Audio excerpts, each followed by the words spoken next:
Mes chers compatriotes, j'ai toujours eu l'ultime conviction que Dieu nous a mis ensemble pour une raison. Ce n'est qu'en découvrant le but de notre existence commune que nous parviendrons à sauver notre coexistence. En début de cette nouvelle année 2017, je voudrais que nous prenions un moment de profonde réflexion sur l'état de notre nation et de voir comment nous pouvons contribuer à le rendre encore meilleur pour les générations futures. Les événements des derniers mois au cours desquels certains de nos concitoyens des régions du Nord-Ouest et du Sud-Ouest ont perdu la vie appellent chacun de nous à fouiller dans notre âme en répondant aux faits qui ont conduit à la perte inutile de ce vie. Tout comme la majorité des Camerounais, je fus plongé dans le plus grand choc et l'incrédulité quand j'ai entendu M. Paul Biya décrire au cours de son discours de Nouvel An les citoyens de son propre pays comme des extrémistes qui pouvaient être comparés aux terroristes de Boko Haram. À ce jour, je me pose toujours la question de savoir ce qui est extrême au sujet des individus pacifiques et non armés qui exercent leur droit constitutionnel de protester pacifiquement contre un système qu'ils croient être à l'origine de leur appauvrissement. Qu'est-ce qui est extrême chez des personnes qui demandent un meilleur mode de vie à travers un système éducatif adapté aux exigences de notre nouvelle ère économique mondiale caractérisée par des innovations technologiques? Qu'est-ce qui peut être extrême au sujet d'un peuple qui revendique le droit d'avoir un système judiciaire accessible à tous, indépendamment de l'incapacité à communiquer dans l'une de nos langues officielles héritées de notre passé colonial? Oui, qu'est-ce qui peut être extrême au sujet des agriculteurs, des paysans de tous bords, des étudiants, des enseignants, des avocats, des fonctionnaires et des entrepreneurs du secteur privé de notre nation abondamment béni qui exigent le développement d'un système de santé publique adéquatement réactif et un réseau routier qui permettra aux personnes et aux entreprises de se connecter en toute sécurité? Qu'est-ce qui est extrême au sujet de personnes qui exigent un système d'État fédéral qui comporte le mérite bien établi de rapprocher les gouvernants des gouvernés, renforçant ainsi la capacité du peuple à tenir les gouvernants redevables comme le voulaient les architectes de notre Constitution en son article 2, qui établit le fait que le pouvoir souverain de la nation appartient au peuple camerounais. Dans le Cameroun que je rêve, toutes ces exigences constitueraient des droits fondamentaux que le gouvernement devrait garantir à tous les Camerounais. Peut-être le problème est avec ceux d'entre nous qui peinent à comprendre que nous avons affaire à un dictateur dont la mentalité n'a pas encore été émancipée de l'ancienne époque de l'impérialisme occidental en Afrique, qui était fondée sur la croyance que les Africains sont comme des brutes qui ne méritent pas de vivre une vie de liberté qui n'est réservée qu'à la classe exclusive des personnes civilisées. Que personne ne soit embrouillé. Je ne prétends pas qu'il n'y a pas d'extrémistes au Cameroun. Je sais bien où vous pouvez trouver un. Cet extrémiste que je connais est M. Paul Biya. Et vous aurez peut-être la chance de le trouver à Etoudi, où il passe quelquefois son temps, quand il n'est pas à Genève, où il passe la plupart de son temps. N'est-il pas extrémiste, celui qui a hérité en 1982 d'un pays à revenu moyen et fleurissant, qui en moins de 5 ans l'a plongé dans l'extrême abîme du programme d'ajustement structurel, puis a dégradé le pays en un pays pauvre, très endetté? N'est-il pas extrémiste celui qui a hérité d'un pays doté d'un solide système financier qui comprenait des établissements comme la Cameroun Bank et l'Office national de commercialisation de produits de base qu'il a liquéfié dans l'effusion extrême de la liquidation? Donc, à bien regarder, il ne devrait avoir aucun doute à votre esprit que l'extrémiste dont les Camerounais devraient s'inquiéter est M. Paul Biya. Mes chers compatriotes, Alors que nous sommes confrontés à la grave déprédation que le régime de M. Paul Biya a causée à notre capacité à jouir des dons divins de liberté et de la poursuite du bonheur, nous n'avons pas d'autre choix que d'agir et d'agir promptement si nous voulons inverser le cours de l'horrible destination à laquelle 34 ans de biaïsme a dirigé notre destin collectif. À cet effet, nous devons construire une société qui sera régie par la primauté du droit. Nous devons établir un système de gouvernement qui garantira la séparation de pouvoir entre les pouvoirs judiciaires, législatifs et exécutifs. Nous devons renforcer la capacité des gouvernés à participer à la gestion des affaires de l'État et à cette fin, nous devons faire peser de tous nos efforts pour donner à notre pays un système d'État fédéral reconnu par de nombreux experts de droit constitutionnel comme étant la forme d'État la plus outillée sur laquelle les gouvernés peuvent s'appuyer pour tenir les gouvernants redevables de leurs actes.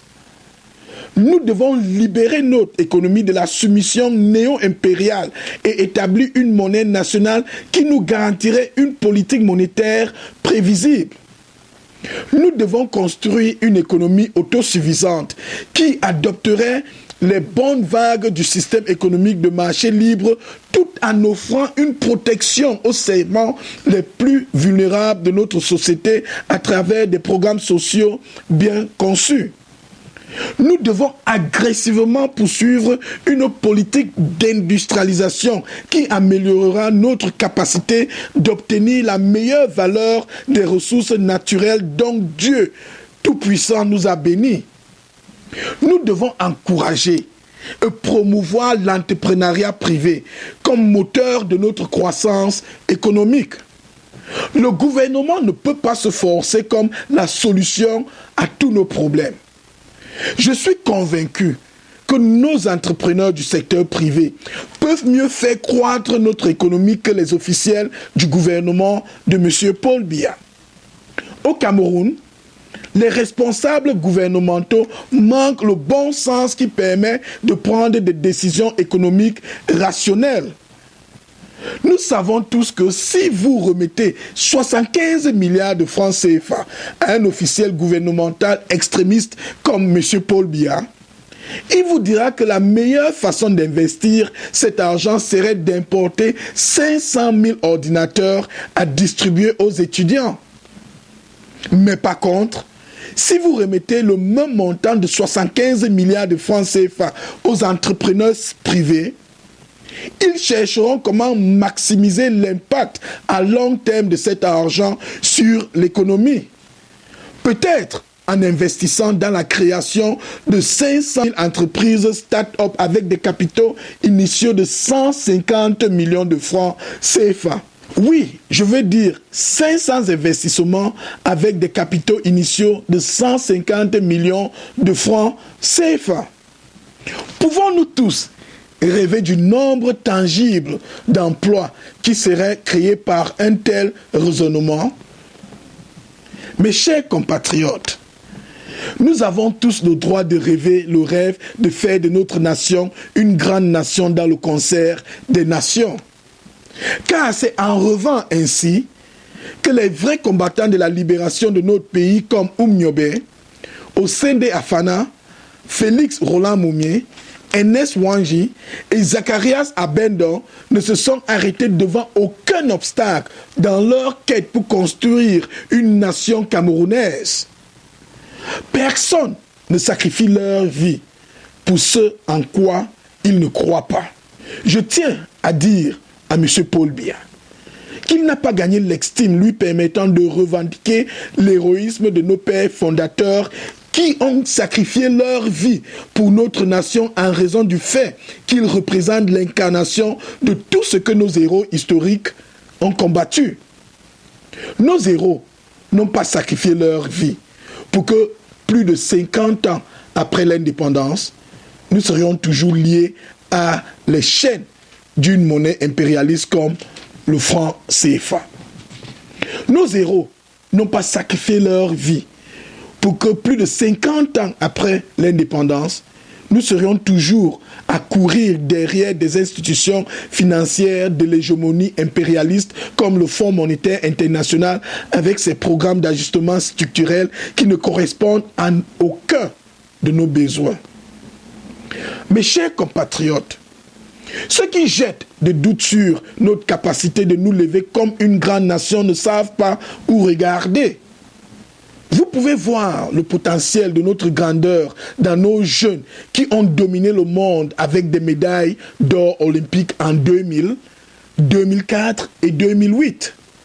Vous pouvez voir le potentiel de la grandeur du Cameroun dans les réalisations d'un astronaute comme le docteur Ernest Simo, qui a été finaliste au processus de sélection des astronautes de la NASA en 1994 et 1996. Et, mieux encore, vous pouvez voir le potentiel de la grandeur du Cameroun dans la vie des parents camerounais de chaque jour qui doivent faire le choix difficile d'investir dans l'éducation de leurs enfants, même quand la perspective d'un retour favorable de leur investissement reste sombre à cause des actions inconsidérées d'un gouvernement qui a semé les graines du désarroi et du désespoir dans tous les secteurs de notre développement économique où le gouvernement possède la responsabilité exclusive d'agir. Rappelons-nous tous que dans cette long combat pour rendre notre nation grande, nos batailles ne sont pas les premières, ni ne seraient les dernières. Cependant, nous nous devons de nous battre pour le Cameroun avec toutes nos forces, comme si l'issue finale de toute la lutte dépendait de nous seuls. Pour ceux qui croient que nous sommes une nation de lâches, je leur dirais que notre vraie histoire nous révèle une histoire différente. C'est l'histoire des centaines de milliers de patriotes qui ont été massacrés dans les terres Bamileke et Bassa par l'armée impériale française dans les années 1950 et 1960. Ces patriotes furent massacrés non pas parce qu'ils n'aimaient pas la vie, plutôt, ils aimaient la vie et voulaient la liberté de vivre leur vie en tant que des personnes qui étaient libres, vraiment libres de l'impérialisme occidental. De même, la liberté et la dignité sont les plus grandes aspirations de cette génération des Camerounais. Je voudrais rappeler à nos amis et à nos ennemis que nous sommes conscients du fait qu'aucun sacrifice ne sera trop grand pour payer pour notre liberté. Nous chercherions cette liberté et dignité dans la paix, si possible, ou par la sueur et le sang, si le destin nous l'exige. Mais une chose est sûre, nous ne démissionnerons jamais jusqu'à ce que nous l'obtenions. Et à mes frères et sœurs du Cameroun occidental, donc anglophones, qui peuvent être induits en erreur par les atrocités des régimes d'Amadou Ahidjo et de Paul Biya, à penser que le Cameroun nous a déçus, j'ai ceci à vous dire. Le Cameroun ne nous a pas déçus. C'est le gouvernement de M. Paul Biya qui nous déçoit. Convoquons délibérément le reste de nos frères du Cameroun oriental, donc francophones, à nous joindre dans cette lutte pour construire une union parfaite des États fédérés qui garantirait une vie meilleure, non seulement pour nous, mais aussi pour les générations futures. Mes chers compatriotes et compagnons de combat, bonne année 2017. Que Dieu vous bénisse et que Dieu bénisse le Cameroun.